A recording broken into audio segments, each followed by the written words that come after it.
이건 어떤 것 같은 거냐면 먼저 크게 음성인식 기술이 어떻게 이루어지는지 그 과정을 아주 간단하게 설명을 하고 그 다음에 그 세부 과정을 이렇게 진행하는 거다. 그래서 전체 머릿속에 두고 그 다음에 설명되는 것이 전체 과정 중에서 어디에 해당되는 어떤 부분에 해당되는 것인지 그거를 따지면서 읽어주는 것이 좀 필요한 지문이었어요. 봅니다. 음성인식 기술은 음성인식 기술. 컴퓨터가 사람이 말하는 소리를 인식하여 사람이 말하는 소리 인식하여 해당 문자열로 바꾸는 기술. 사람의 말은 음소들의 시간적 배열, 음소들의 배열. 사실 이제 시간적 배열이라는 얘기는 결국에는 뭐라는 거냐면 그냥 시간 순서대로라는 얘기인 거지. 순차적으로라는 얘기를 시간적 배열이라고 어렵게 표현한 거예요.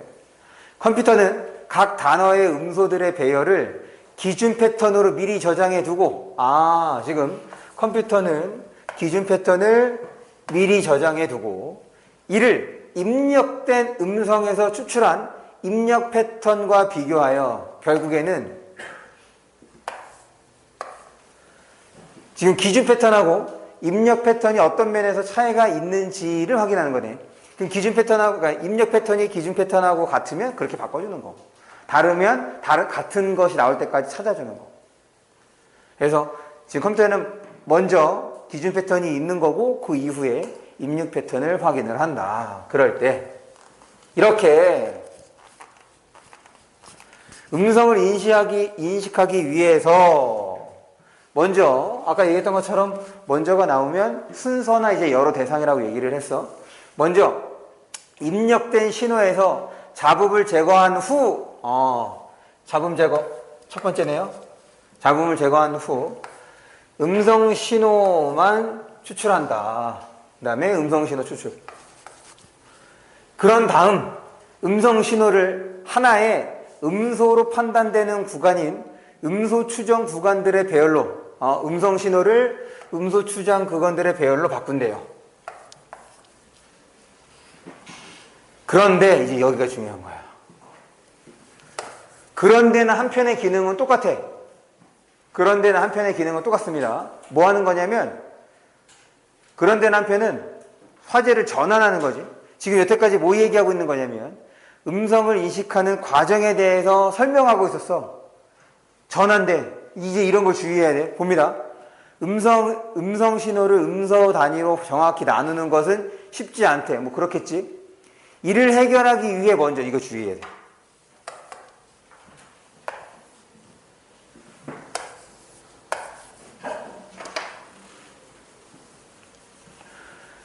정확히 나누는 것은 어렵대. 어려워서 해결을 해야 되는데 먼저 음성 신호를 일정한 시간 간격 단위인 단위 구간으로 나누고 봐봐. 또 순서가 나온 거야. 먼저 단위 구간으로 나누고 이 단위 구간 하나만으로 또는 연속된 단위 구간을 이어붙여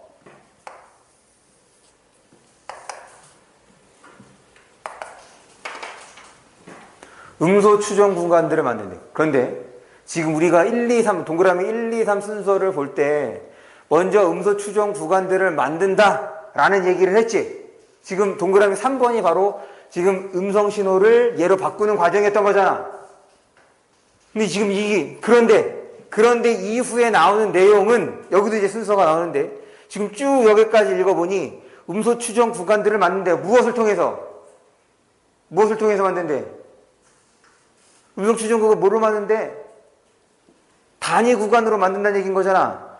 단위 구간을 하나 또는 연속된 것, 하나하나 연속된 것을 통해서 음소 추정 구간을 만든대. 그러면 이 동그라미 1은 어떤 순서에? 그러니까 지금 먼저 동그라미 1, 2, 3 이렇게 있었던 거지. 그러고 난 다음에 새로운 동그라미 1이 나왔단 말이야. 그러면 이 얘의 위치는 지금 여기에 해당될 수도 있고 여기나 혹은 여기에도 해당될 수 있는 거잖아.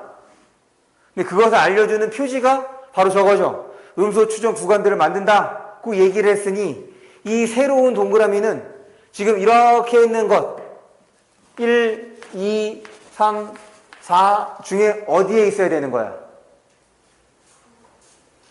생각해봐. 어디에 있어야 돼? 얘는 여기에 있어야 되는 거지.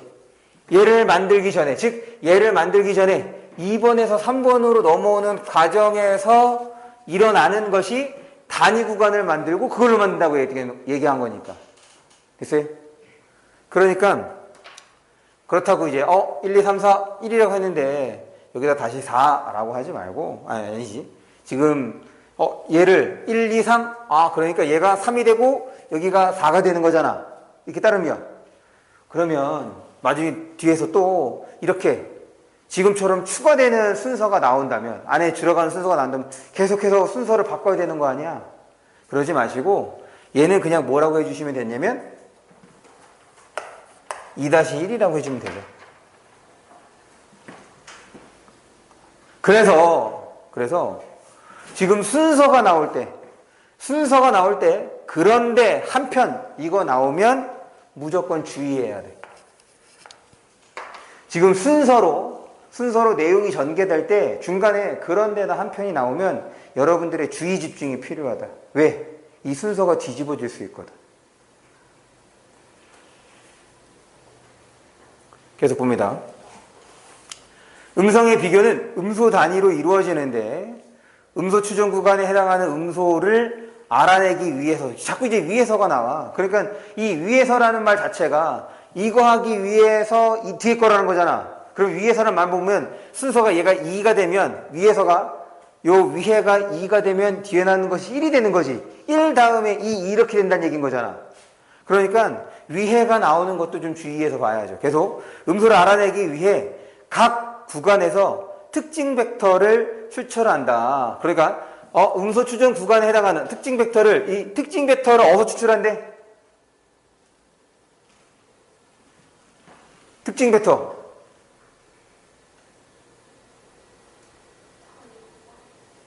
그 다음에 봐야겠구나. 각 음소 추정 구간에서 추출하는 여기 나오네요. 음소 구간에서 추출하는 거. 그래서 얘는 4번이 되겠네. 음소 추정 구간에서 추출하는 특징 벡터는 한 개래요. 그럼 이제 특징 벡터에 대한 설명을 합니다. 특징 벡터는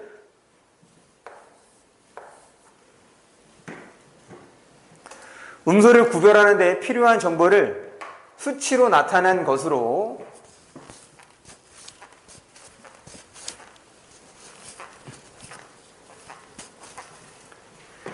음소 추정 구간의 길이에 상관없이 이 말이 왜 나왔을까?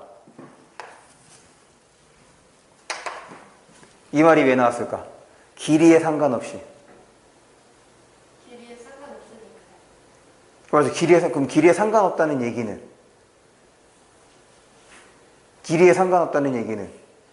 음소 추정 구간들의 길이가 어떨 수 있다는 거예요. 다르다는 얘기인 거잖아. 그럼 이나야, 음소 추정 구간들의 길이가 왜 다를까?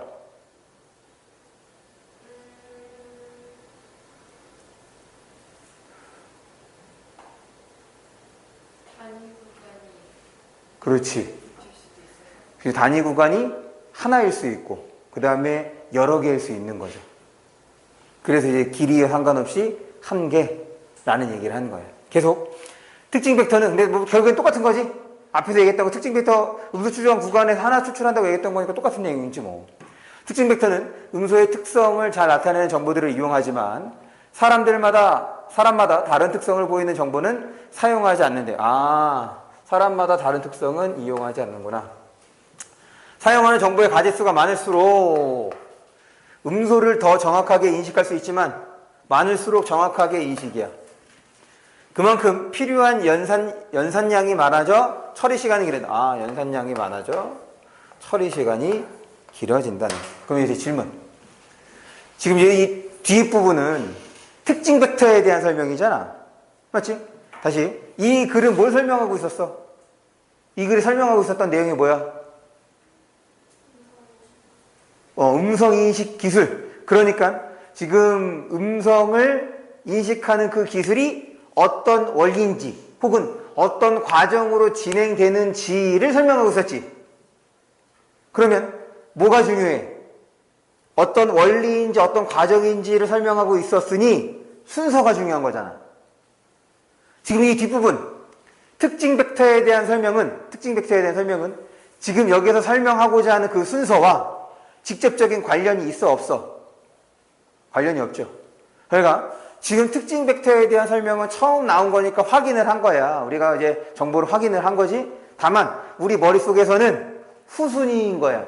내가 표시했다고 해서 다 기억하는 게 아니란 말이야. 왜? 여기서 뭐가 중요한 건데? 이 지문에서 뭐가 중요한 건데? 순서가 중요한 거니까. 순서와 관련이 돼야지 핵심 정보인 거고, 순서와 관련이 되지 않으니 확인은 했으나 우리 머릿속에서는 굳이 담아내지 않아도 된다는 점. 문제 볼게요. 음성인식 기술은 음소들의 시간적 배열을 인식하여 해당하는 문자를 바꾸는 기술, 맞죠? 이거 뭐 특별한, 첫 번째 문제는 어려운 게 없네요. 두 번째 문제 봅니다. 입력된 음성 신호는 동일한 시간 간격의 단위 구간으로 구분되며, 맞아 틀려? 맞아 틀려? 음성 신호를 뭐로 바꿔? 음성 신호를 뭐로 바꿔? 음소 추정 구간으로 바꾸는 거잖아. 맞지? 그런데 음소 추정 구간으로 바꾸기 전에 먼저 뭘 하는 거야? 단위 구간으로 만드는 거지. 그러니까 여기까지의 설명은 맞는 거죠. 음소 추정 길이와 특징 벡터의 개수는 단위 구간의 개수에 상관이 없었죠? 그래서 얘는 X.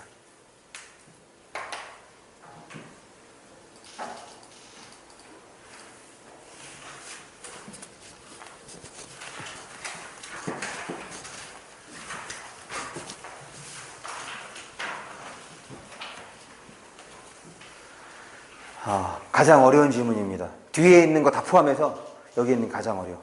얘를 이해할 수 있다. 그러면 다른 걸 다 이해할 수 있다. 어떤 물체가 물이나 공기와 같은 유체 속에서 이제 이런 거죠. 유체 속인데 유체가 뭐냐? 아, 물이나 공기래. 이런 걸 이제 유체라고 한대. 유체에 대한 힌트야. 유체 속에서 자유낙하할 때, 어떤 물체가 유체 속에서 자유낙하할 때 물체에는 중력, 부력, 항력이 작용한다.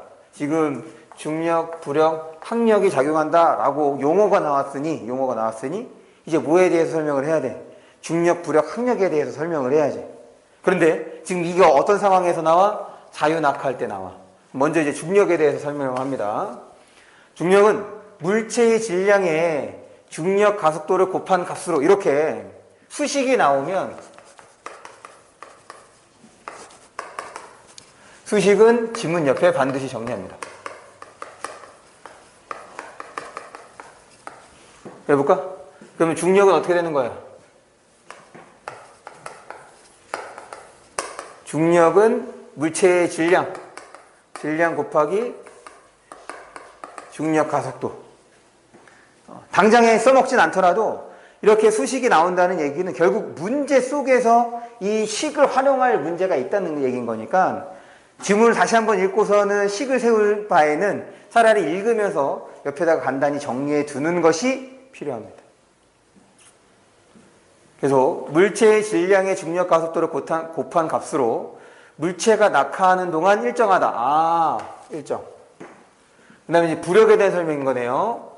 부력은 어떤 물체에 의해서, 이제 이 부분인데 자꾸 우리가 쉽게 이해할 수 있는 거를 어렵게 표현하는 거야. 부력은 어떤 물체에 의해서 배제된 부피만큼의 유체 무대에 해당하는 힘으로, 이게 뭐냐면 요 네모 안이 유체라고 하자. 유체라고 하고 이 동그라미가 물체야. 설명에 따르면 지금 물체에 의해 배제된 부피야. 그럼 배제된 부피라는 얘기는 지금 이것이 이 물체를 뺀 나머지의 부피가 되는 거죠. 이해했어? 지금 이거에 뭐래? 이 부피에 해당하는 이 부피, 지금 사선은 그은 요 해당하는 무게가 지금 부력이라는 얘기였던 거야. 그래서 지금 중력은 어렵게 설명이 안 돼 있어. 되게 쉽게 설명이 되어 있어. 그런데 이제 부력에 대한 설명이 어려워. 그런데 계속 봅니다. 항상 중력의 반대 방향으로 작용한대요. 지금 이제 뭐 얘기한 거냐면 중력이 뭐고 그다음에 뭐 얘기했어? 얘는 일정하고 얘는 방향 얘기했네. 빗방울에 작용하는 부력의 크기는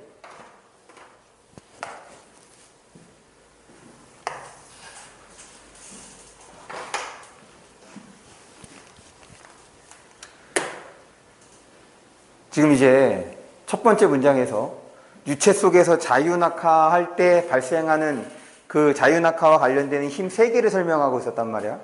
그러면서 지금 중력 설명했고 이제 부력을 설명하는데 부력이 좀 설명이 어렵게 되어 있으니 지금 이 부력을 조금 더 쉽게 설명하고자 뭘 이용하고 있냐면 빗방울을 이용하고 있어. 그런데 이 빗방울은 당연히 빗방울인 거니까 비가 밑에서 위로 솟아오르지 않지. 하늘에서 떨어지는 거잖아. 이 빗방울은 결국에는 첫 번째 문장에서 얘기한 어떤 사례랑 똑같은 거야. 공기 속에서 떨어지는 자유낙하하는 사례랑 지금 똑같은 거지. 지금 이 지문에서 이 부분이 상당히 중요한 부분인데 왜 그런 거냐면 우리가 구체적 사례가 나오면 어떡하라 그랬어? 구체적 사례가 나오면 같음, 다름, 그 다음에 상하, 순서 이 4가지로 연결되는 것 중에 무조건 같음으로 연결이 된다고 얘기를 했어. 그러고 지금 앞에 나오는 설명이 어렵다면 이 구체적 사례는 하나씩 따져보면서 읽는 것이 필요하다. 그래서 그 구체적 사례를 통해서 앞에 나오는 내용을 이해하지 못했다고 한다면 다시 한번 그 사례를 읽고 이렇게 얘기를 했습니다. 이해하라고. 그 다음은 넘어가지 말란 얘기를 했어. 또한 지문에서 구체적 사례가 나오면 이 지문에서 설명한 그 사례와 어떤 거? 유사한 상황이 문제에 반드시 나온다.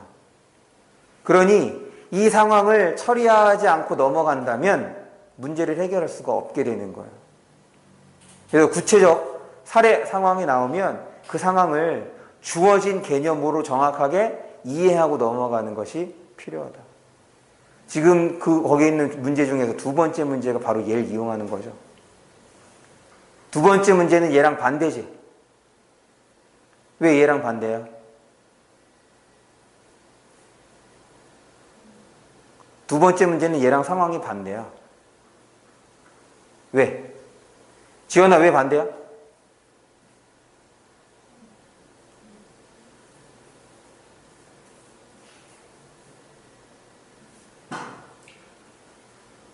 승우 왜 반대일까?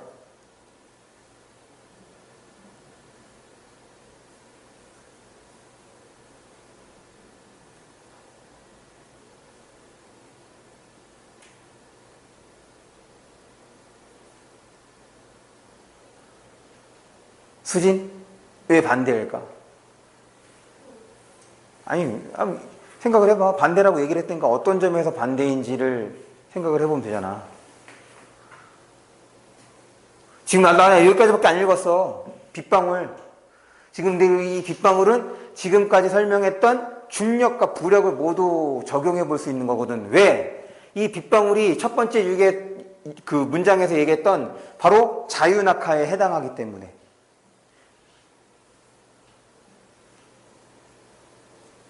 이나야, 왜 반대지? 뭐라고?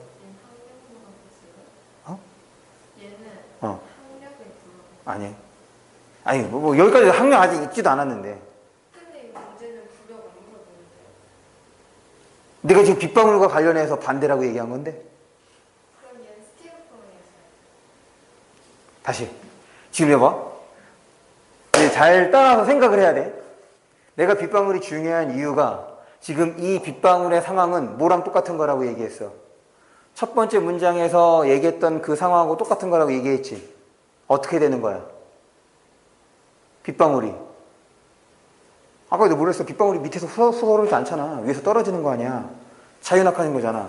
그런데 이번 문제는 지금 뭐가 나오고 있어?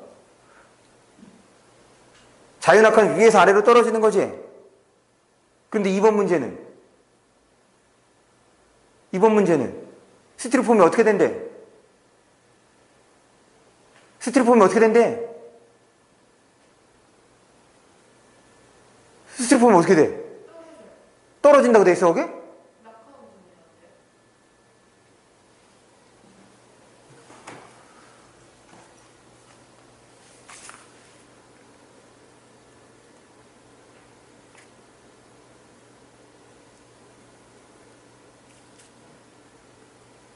아, 네. 미안해요. 제가 원래 문제를 생각을 했어요. 여러분들에게 문제를 조금 쉽게 하려고 원래 문제는 스티로폼이 떨어지지 않고 스티로폼이 위로 올라가거든. 아, 네. 미안합니다. 제가 착각했어요. 너무 흥분했네. 다시. 지금 이제 요 상황하고 요거랑 같다고 얘기했으니까 지금 여기에다가 요 빗방울을 좀 적용을 해보자. 빗방울이 이렇게 떨어져. 그러면 일단 지금 설명한 것이 중력하고 부력 얘기한 거지? 그럼 먼저 중력부터. 중력은 방향이 어떻게 돼? 당연히 아래로 되겠고, 이 중력의 힘은 낙하하는 동안 얘는 일정하대요. 그 다음에 부력이야. 부력은 어떻게 돼 있어? 중력하고 반대 방향이래. 그러니 이렇게 부력이 되는 거네. 계속 부력의 크기는 빗방울의 부피에 해당하는 공기의 무게다. 그러니까 지금 여기에 있는 문장을 이렇게 공기의 무게, 아까 제가 그림으로 그렸던 거를 공기의 무게다라고 이제 바꾼 거야. 그래서 그 문장을 쉽게 처리했어. 계속 공기의 밀도는 이제 밀도에 대한 얘기 나오네. 그런데 지금 여기에서 설명하고자 하는 대상은 얘죠. 1, 2, 3 설명하려고 하는 거야. 그럼 여전히 지금 이 밀도는 뭐와 관련돼서 설명이 이어진다고 생각을 해야 돼? 뭐와 관련돼서 설명이 이어진다고 생각을 해야 돼? 지금 뭐 얘기하고 있어? 중력, 부력 얘기하고 있는 거지. 그런데 지금 낙하할 때 작용하는 것은 중력, 부력, 항력이었단 말이야. 그러면 부력 설명 끝났으니까 이제 뭐가 이어져야 돼? 항력이 이어져야 되는데 항력이 이어지지 않고 밀도에 대한 얘기를 하고 있어. 그럼 밀도도 이제 뭐와 관련된다? 부력과 관련될 수 있겠구나라고 생각을 해야지.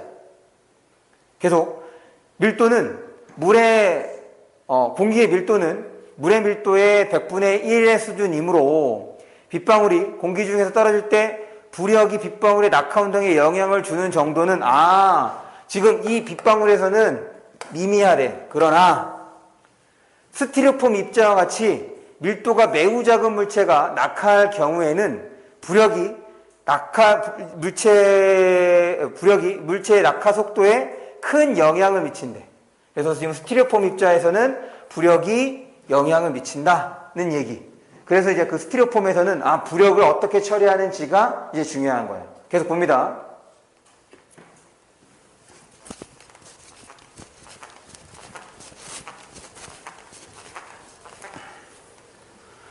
두 번째 문단이에요. 물체가 유체 내에 정지했을 때와는 달리 유체 속에서 운동하는 경우에는 지금 이 지문에서 운동하는 건 하나밖에 없지. 무슨 운동하고 있어? 무슨 운동하죠? 자유낙하. 지금 요거를 보고 자유낙하를 생각해야 돼. 그러니까 자유낙하, 아까 우리 빗방울 얘기했던 거. 자유낙하 운동 경우에는 물체의 운동에 저항하는 힘이 항력이 발생하는데, 이제 항력에 대한 설명인 거야. 얘는 물체의 운동에 저항한대요. 이 힘은 물체의 운동 방향과 반대로 작용한대. 지금 얘를 빗방울에다가 또 똑같이 적용. 지금 빗방울 밑으로 떨어지고 있는 거잖아. 그럼 여기에서의 항력은 어떻게 작용한다는 거야? 중력의 반대가 되는 거지. 그럼 이 방향은 뭐랑 같은 거니? 그렇지, 부력하고 같은 거예요. 계속 항력은 유체 속에서 운동하는 물체의 속도가 커질수록 이에 상응하여 커진다. 항력은 마찰항력과 압력항력의 합이다. 마찰항력은 유체의 점성 때문에 물체의 표면에 가해지는 항력으로 유체의 점성과 관련돼서 유체의 점성이 크거나 물체의 표면적이 클수록 요 마찰항력은 커진대요. 그 다음에 이제 압력항력입니다.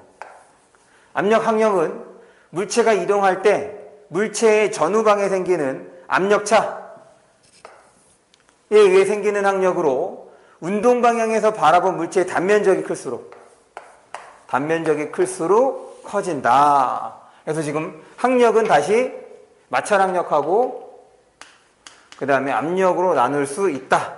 이렇게 이제 설명이 됐습니다. 봅니다. 이제 첫 번째 문제부터.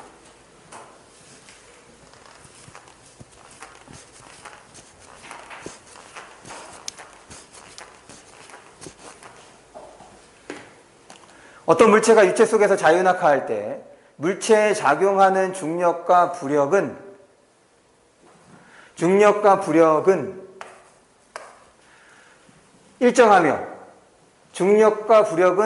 일정하며 그럼 이제 생각을 해봐.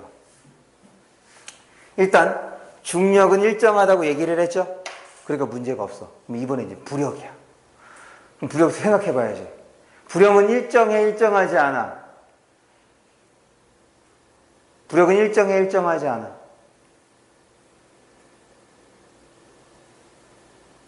아까 부력이 뭐였어? 이거 봐봐. 부력이 이거의 무게가 부력이었지. 그러면은 일정하지 않다 생각해봐. 얘가 일정하지 않다라는 얘기는 얘의 값이 달라진다는 거잖아. 얘의 값이 달라진다는 얘기는 모두 달라져야 돼. 얘의 값이 달라지기 위해서 뭐가 달라져야 돼? 이 동그라미가 달라져야 되는 거 아니야? 동그라미가 네모가 되거나 혹은 세모가 되거나 이 동그라미의 부피가 달라져야지 얘도 달라지는 거지. 그러면 어떤 물체, 그 물체야. 그럼 이 물체라고 하는 것은 지 부피가 막 변해? 안 변해요. 그렇죠. 지금 이 물방울 비에서도 그 부피 안 변하지.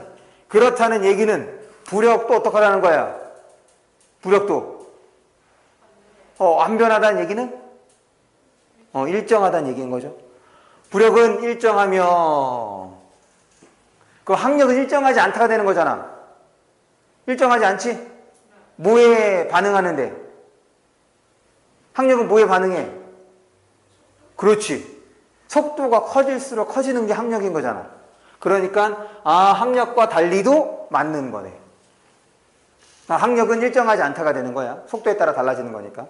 그래서 앞부분 처리가 됐어요. 부력은 중력과 달리, 그러니까 부력은 항력의 방향과 동일하다.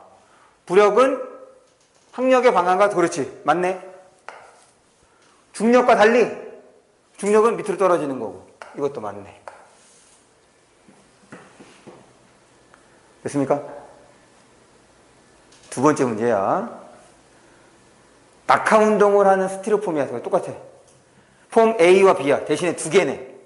하나는 A, 하나는 B야. 크기와 모양은 같으나 밀도가 B보다 A가 작대.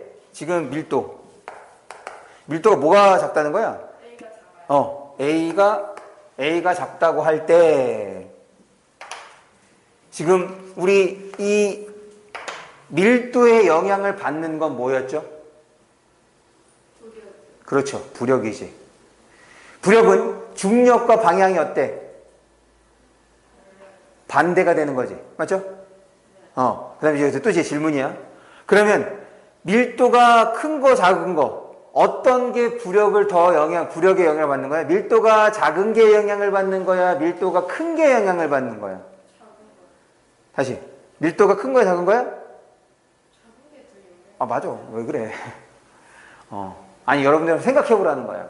지금 본문에서는 그 밀도와 관련돼서 물하고 공기 얘기를 했지. 그래서 빗방울이 지금 공기 중에서 떨어질 때는 그 밀도가 크기 때문에 부력의 영향을 적게 받는다, 거의 미미하다고 얘기했어.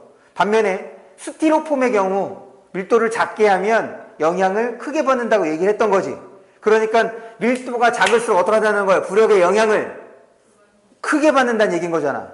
그러면 여기에서 밀도가 A가 작으니 부력의 영향은 누가 더 크게 받는 거니? 그렇지. A가 크게 받는 거지. 됐습니까? 그런데 부력이 A가 더 큰 거야. 그런데 부력은 중력이랑 어떻게 된 거야? 반대 방향이야. 그러면 누가 더 이제 학력이야. 여기 이제 학력이 추가가 됐어요. 이제 학력 얘기를 해보자.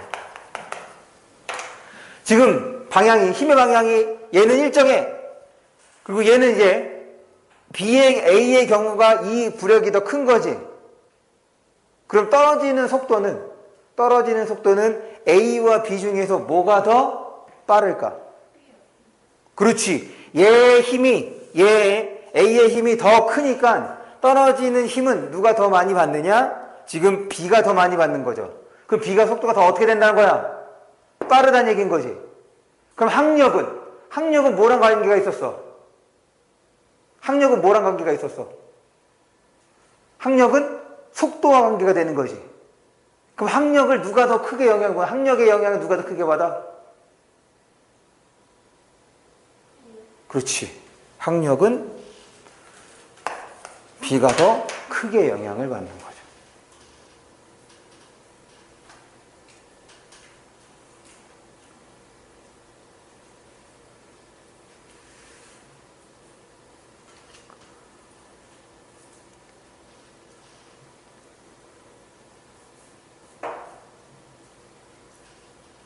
승우 알겠어?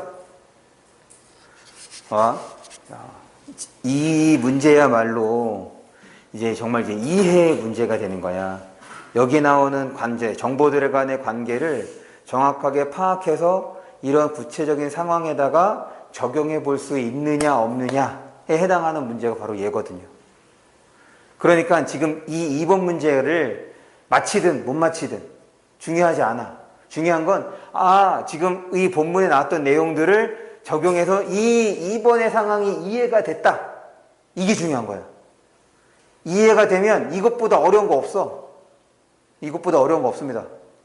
앞으로도 여러분들이 학력평가, 그러니까 1, 2학년 때 보는 모의고사나 3학년 때 보는 평가원에서 내는 모의고사를 볼 때 지금 이 상황보다 어려운 문제는 없다. 이렇게 생각하시면 돼요. 됐습니까? 그러니까 얘는 계속 봐야 돼.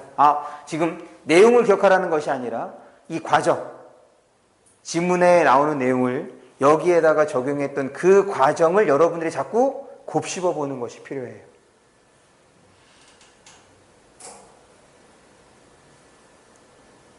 그래서 B는 A보다 더 큰 학력을 받게 되는 거지.